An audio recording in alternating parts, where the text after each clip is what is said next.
நிறைய கோவில்கள்ல ஸ்தல விருட்சமாக இருக்கு. சித்த மருத்துவத்துல முக்கியமான ஒரு மூலிகை, அதாவது திரிஃபலா அப்படின்னு சொல்றோம் இல்லைங்களா? கடுக்காய், நெல்லிக்காய், தாண்டிக்காய். நெல்லி மரம் அப்படின்னு சொல்றது வீட்டுல இருந்துச்சுன்னா அவ்வளவு நல்லது. இது அதே மாதிரி குபேர சம்பத்து, பண வரவு வரணும் அப்படின்னாலும் நெல்லினாவே இளமையும் ஆரோக்கியம் தானே. புராண காலத்துல இருந்து நமக்கே தெரியும், இளமையா இருக்கணுமா நெல்லிக்காய் எடுத்துக்கோங்கன்னு தான் சொல்லுவாங்க. இந்த நெல்லிக்காயே நம்ம கற்பமாக, நெல்லி கற்பமாக எடுக்கும்போது அது வந்து மகாலட்சுமிக்கு உகந்ததுன்னு சொல்றாங்க. நெல்லிக்காயிலையும் விளக்கு ஏற்றலான்னு, பட் இன்னைக்கு தான் அது நான் கேட்குறேன், நானும் ஏற்ற போகிறேன் இனிமேல். ஸோ நீங்களும் ஏற்றுங்க, நெல்லிக்காய் தீபம் ஏற்றுங்க, நெல்லிக்காய் மரம் இருந்தால் அதுக்கு வழிபாடு பண்ணுங்க. ஹாய், எல்லாருக்கும் வணக்கம். This is Balambika. நான் சென்னை ஆதம்பாக்கம் தீக்ஷாலயம் சித்தா ஹெல்த் கேர்லேருந்து பேசிகிட்டு இருக்கேன். நிறைய விஷயங்கள், நிறைய டாபிக் போயிட்டுருக்கோம், நிறைய டிப்ஸ் கொடுத்துட்ருக்கோம். நிறைய மருத்துவம் ரீதியாகவும் நிறைய ஆன்மீக ரீதியாக உங்களுக்கு நிறைய விஷயங்கள், வழிபாடுகள் எல்லாமே எங்கள் மேம் சொல்லிகிட்ருக்காங்க. இருந்தாலும் நான் சொல்கிறது ஒன்று தாங்க. இந்த மாதிரி கிட்னி ப்ராப்ளமாக இருக்குது, நான் எங்கெங்கேயோ பார்த்தேன், என்ன பண்ணுறதுன்னு தெரியல, குழப்பத்தில் இருக்கீங்களா? ஒன்றுமே வேணாம், வீடியோவிலேருந்து நம்பர் எடுங்க. ஏன்னா இங்கே கிட்னி பேஷண்ட் தான் ஸ்பெஷலாக நிறைய பேர் இங்கே குணம் ஆகுறாங்க. இங்கே நான் வந்த வரைக்கும் பார்த்தது எல்லாருமே இங்கே கிட்னியால் பாதிக்கப்பட்டவங்க தான் இங்கே நல்லா குணமாகி நல்லாயிட்டேன்னு சொல்லும்போது எங்களுக்கு அவ்வளோ ஒரு பாசிட்டிவாக இருக்குங்க. அதனால் இங்கே வாங்க, இது ஒரு பாசிட்டிவான இடம். என்ன பிரச்சனைனாலும் இங்கே வந்தால் குணமாயிடலாம் அப்படிங்கிறத நான் ஒரு ஆணித்தனமாக சொல்வேன். ஸோ இங்கே வாங்க, ட்ரீட்மெண்ட் எடுத்துக்கோங்க, நேர்லேயே வாங்க. எனக்கு தெரிஞ்சு நேரில் வந்து பார்த்தீங்கன்னா இன்னும் பெட்டராக இருக்கும்னு எனக்கு தோணுது.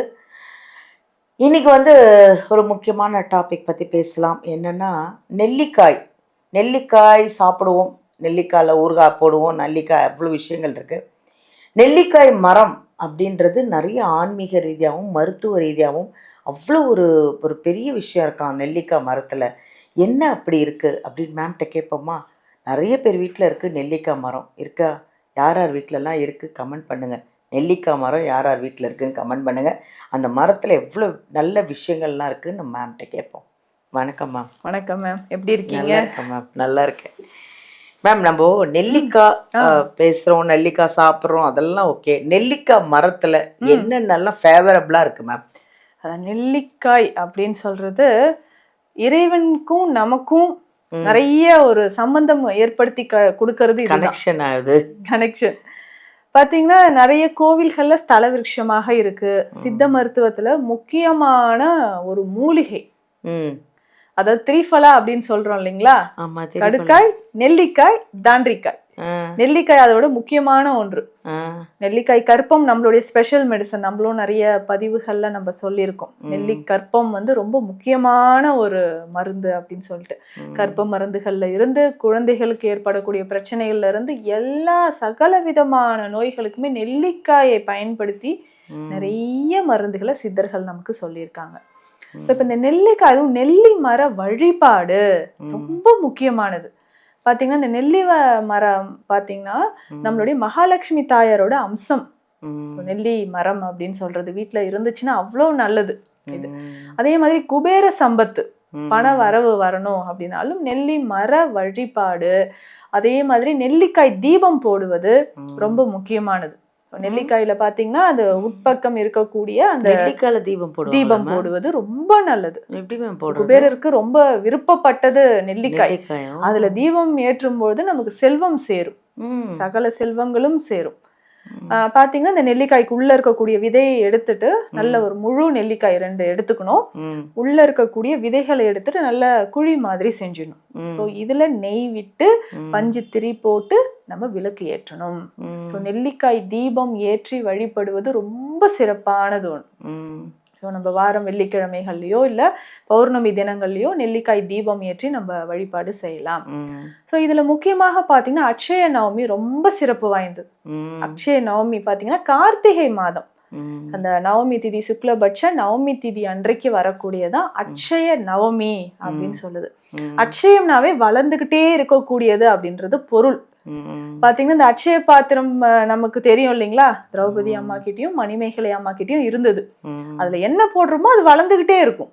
அந்த மாதிரி அட்சய நவமி அன்னைக்கு நெல்லி மர வழிபாடு ரொம்ப சிறப்பு வாய்ந்தது. கார்த்திகை மாதம் நம்ம மகாவிஷ்ணுவுக்கும் மகாலட்சுமி தாயாருக்கும் நம்ம வழிபாடு செய்யறது. நெல்லி மரத்துல நல்ல பூக்கள் எல்லாமே மலர்கள் எல்லாமே வைத்து இறைவனை நினைத்து வழிபாடு செய்யும்போது நமக்கு நிறைய செல்வங்கள் சேரும், ஆயுள் விருத்தியாகும். இதுல முக்கியமா பாத்தீங்கன்னா திருநெல்லிக்காவல், நம்ம தமிழ்நாட்டுல இருக்கக்கூடிய திருநெல்லிக்காவல்ல ஸ்ரீ நெல்லிவனநாதர் பேர்லயே இருக்காரு பாருங்க, நெல்லிவனநாதர். இந்த கோயில ஸ்தல விருட்சமாக நம்மளுடைய நெல்லி மரம் தான் இருக்கு. ஸோ இந்த மாதிரி முக்கியமான நிறைய ஆலயங்கள்ல நெல்லி மரம் இருக்கு. பழனி பாலதண்டாயுதபாணி சுவாமி கோயிலையும் 3வது படை வீடு இல்லையா முருகப்பெருமான், ஸோ இங்கேயுமே பாத்தீங்கன்னா நெல்லி மரம் ஸ்தல விருட்சமாக இருக்கு. இது ரொம்ப ரொம்ப முக்கியமானது.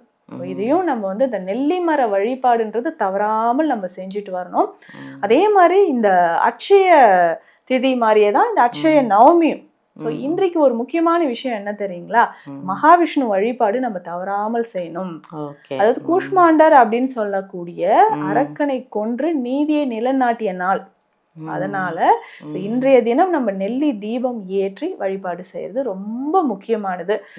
அன்றைய நாள் நம்ம வீட்டுல நெல்லி மரம் இல்லைனாலும் நெல்லி மர கிளை எடுத்துட்டு அதுக்கு மஞ்சள் நல்லா தடவி பொட்டெல்லாம் வச்சு நம்ம பூஜை அறையில வச்சு வழிபாடு செய்யலாம்.